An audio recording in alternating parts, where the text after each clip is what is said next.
그 성경에서 얘기하는 흩어졌다라는 얘기는 그 사회 시스템이 그런 대형 프로젝트를 할 만큼 성숙하지 못했다. 근데 이게 성경책에 기록되어 있다는 게 중요해요.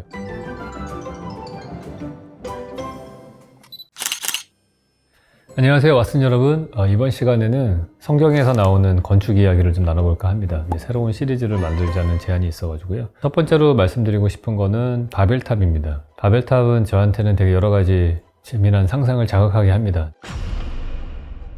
되게 재미난 것 같아요. 에덴 동산부터 시작해서 가인과 아벨 얘기 나오고, 그 다음에 이제 노아의 홍수 나오고, 그 다음이 바벨탑입니다. 성경에는 그렇게 나오죠. 노아의 홍수 이후에 이제 하나님한테 명령을 받죠. 지면에 흩어져서 살아라. 그러고서 사람들이 쭉 이제 사방으로 흩어져서 삽니다. 그러다가 걸어가다가 그 시날 평지에서 갑자기 누가 멈춰요. 그러다 거기서 진흙을 구워서 벽돌을 삼아가지고 역청을 모르타르 삼아서 높은 탑을 쌓았다. 하늘에 닿게끔 쌓았다. 그런 얘기가 나옵니다. 그러고서 그거를 하나님이 보시고서 엄청 노여워하셨죠. 하나님의 권위에 도전한다고 생각을 하고서 사람들의 여러 가지 언어를 혼돈시켜가지고 사람들을 흩어뜨렸다. 그렇게 나옵니다. 그게 이제 하나님의 뜻을 거역하는 사람들의 심판받은 모습으로 성경책에서는 표현이 됩니다. 근데 문화인류학자의 시각은 조금 다르죠.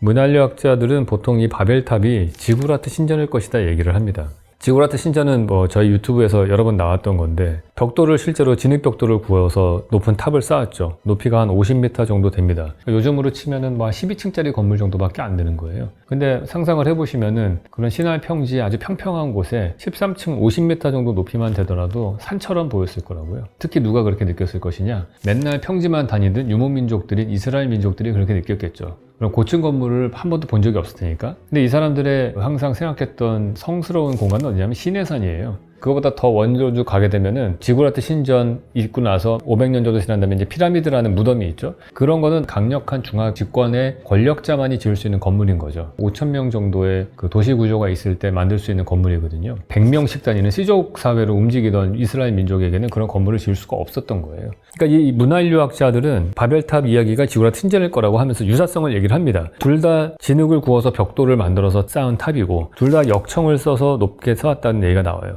사진을 보시면은 그 사진 밑에 보면 약간 거뭇거뭇하게 되어 있어요. 그게 뭐냐면은 역청이라고 하는 게 일반 노천에서 구할 수 있는, 걔네들은 이제 석유 많이 나는 데잖아요, 거기가. 그러니까 석유가 지표면에서 가까운 데서 올라와 가지고 천연의 아스팔트가 막 엉겨 있는 게 있어요. 그러니까 그게 무슨 성분이냐면 방수 재료인 거예요. 그래서 그거를 왜 이 지구라트 밑에다가 발랐느냐?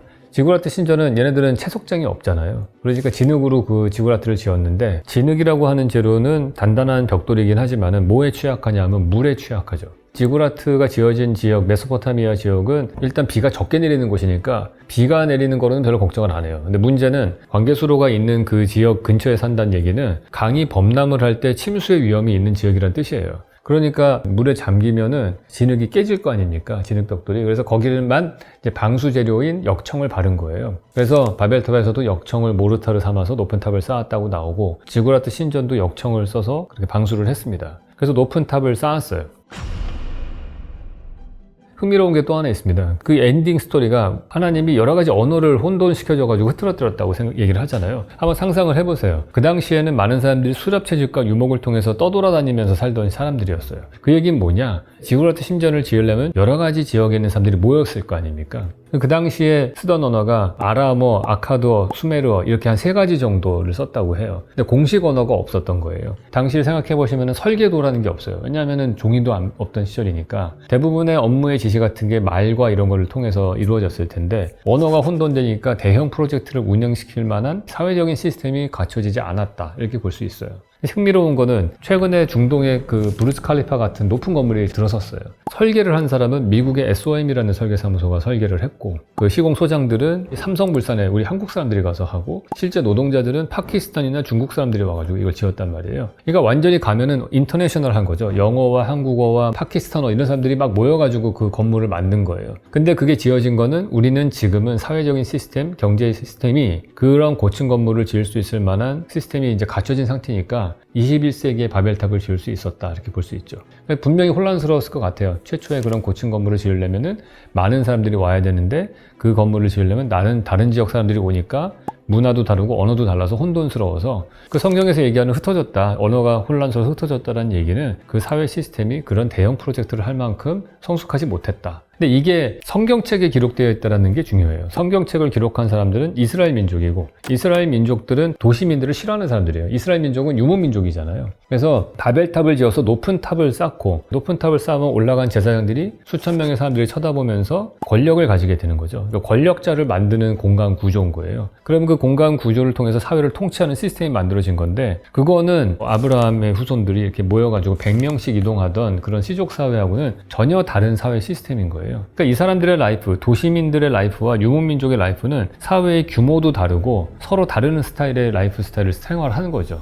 특히나 이 사람들이 가장 문제지 삼았던 거는 성적인 문란함이었어요. 보통 학자들이 그런 얘기를 하죠. 어느 사회에서 100명 이하의 그런 집단이면 성병이 안 생긴대요. 근데 100명이 넘어가는 순간 그때부터 성병이 생겨나서 도덕률이, 특별히 성적인 관계의 도덕률이 점점 생겨나기 시작을 하는 거예요. 사회가 발달하면은 여러 가지 도덕률 이런 것들이 생겨나고 가족 체계, 일부 일처제 이런 것들이 만들어지면서 체계가 만들어질 텐데 그러한 소프트웨어가 아직 만들어지지 않은 상태라면은 100명의 시족사회, 안정적인 사회를 한 사람들이 봤을 때는 정말 이해할 수 없는 사회로 보였을 것이고 죄를 짓는 사람들의 모습이라고 느꼈을 거예요. 그래서 대표적으로 성경 기자들이 싫어하는 사람들이 누구냐? 바벨탑을 지은 도시민들과 그 다음에 소돔과 고모라성, 죄악의 도시, 특히 성적으로 문란한 죄악의 도시라고 얘기를 하잖아요. 그게 가장 우리가 피해야 될 어떤 라이프 스타일이라고 생각을 해요. 그러다가 물론 이 사람들도 나중에 이집트 사회에 있을 때에는 어느 정도 이집트라고 하는 사회의 시스템에 의해서 유지가 되는 그런 사회를 가졌다면은 거기서 나오게 되면은 자기만의 자체 사회 통치 시스템이 필요한데 그게 만들어진 게 제가 볼 때는 십계명인 것 같고요. 그걸 하기 위해서 뭐 높은 지구라트 신전이 없으니까 시내산에 가가지고 십계명을 받아갖고 와서 그걸 만들었다라고 볼 수 있지 않을까. 그냥 제 나름대로 건축적으로 바라보는 해석입니다. 그래서 그렇게 해서 만들어져 사회가 어느 정도 구성이 되어간다.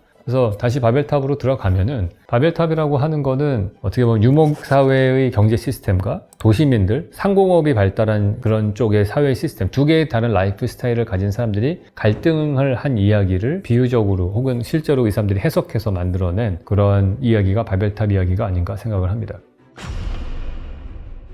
이 바벨탑이 가지는 건축적으로 그 의미는 뭐냐면은 높이 차이를 만들어서 권력의 위계를 만들었다는 점이에요. 바벨탑을 여기 이제 지구라트라고 합시다. 지구라트 신전의 가장 큰 특징은 계단이 있는 건축이라는 거예요. 그 얘기 뭐냐면은 높이에 따라서 권력의 위계를 만들 수가 있는 거고 사회가 구조가 복합적으로 나눠지게 되는 거고 그거를 만든 사람들이 권력자고 건축 공간을 이용하는 사람도 권력자인 거죠. 제가 볼 때는 바벨탑에 대한 이야기를 한다는 거는 권력에 대한 이야기를 하는 것과 똑같은 것 같아요.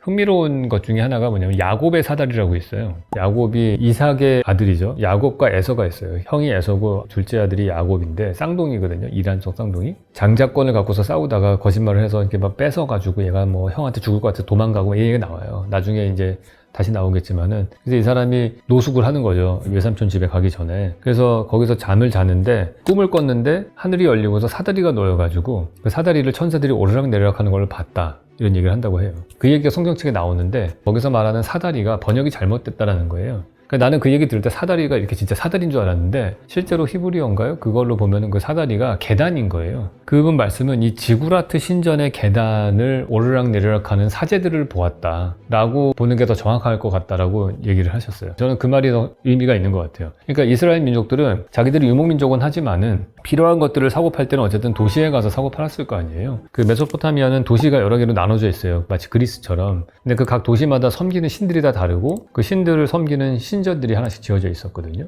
그러니까 이 사람들이 보면서 지구라트 신전을 봤을 것 같아요. 근데 바벨탑을 짓는다는 얘기는 또 다른 신앙을 가진다는 얘기랑 마찬가지인 거예요. 아시겠지만은 우상숭배도 못하게 하고 나 위에 다른 형상을 가지는 걸 만들지도 못하게 하고 이게 기독교의 그 유대교의 핵심 중에 하나잖아요. 그러니까 건축물을 지어가지고 그런 거 한다는 거는 있을 수가 없는 일인 거예요. 흥미로운 사실은 그러한 이스라엘 민족이 솔로몬 때 가서는 성전을 짓죠. 왜냐하면 솔로몬 정도 되면은 이미 국가로서 자리를 잡기 시작을 한 거예요. 사회가 과거에 유목민족 시족사회였던 거에서 규모가 국가로 가나안에 정착을 하면서 농경 베이스로 되어 있는 국가가 된 거죠. 그럼 그때부터는 이 사람들도 종교를 할 때 건축을 쓰기 시작을 하는 겁니다. 중간에 출애굽하면서 막 60년 동안 광야 생활할 때에는 그때는 천막 치고서 그 성막을 만들었다면은 이제 건축물을 돌을 이용해서 솔로몬 성전을 짓는 거죠. 그 사회적인 성숙도가 이집트의 신전을 지을 때 성숙도와 이제 동급이 된 거예요. 그 시기적으로 봤을 때는 몇천 년의 차이가 있는 거죠. 근데 정말 그게 흥미롭지 않아요? 지구라트 신전은 신전이잖아요. 근데 피라미드는 무덤이에요. 산의 모양이라는 건 비슷하지만은 규모는 훨씬 커요, 피라미드가. 완전히 사실은 다른 스토리텔링이 되는 거예요. 피라미드는 그냥 안에 시체를 안치해놓은 데거든요. 이집트의 피라미드를 지은 이 파라오라는 데는 제국을 만들었던 데고, 이곳은 죽은 사람이 사후 세계를 생각하고 파라오가 사후에 어떤 신하고 연결돼 있고 뭐 이런 거를 보여주는 건축물이고, 그거에 반해서 메소포타미아 지역은 그 뒤에 제국이 나오긴 하지만은 초기 문명 시기에는 여러 개의 도시국가로 나눠져 있었거든요. 지구라트 신전은 사실은 걸어 올라가서 맨 위에 제단으로 쓸 수 있는 그런 공간이었는데 실제로 사용을 하는 공간이었거든요. 그렇기 때문에 비슷해 보이기는 형태이기는 하지만 기능적으로 봤을 때는 완전히 다른 거고, 나타나는 건축의 양식이 좀 다를 수밖에 없는 것 같아요. 그래서 오늘 첫 시간 바벨탑 이야기를 좀 나눠봤고요. 차차 이런 건축을 통해서 그 시대의 성경의 이야기들을 한번 상상해 보는 그런 시간을 갖도록 하겠습니다. 다음 시간에 또 뵙도록 하겠습니다.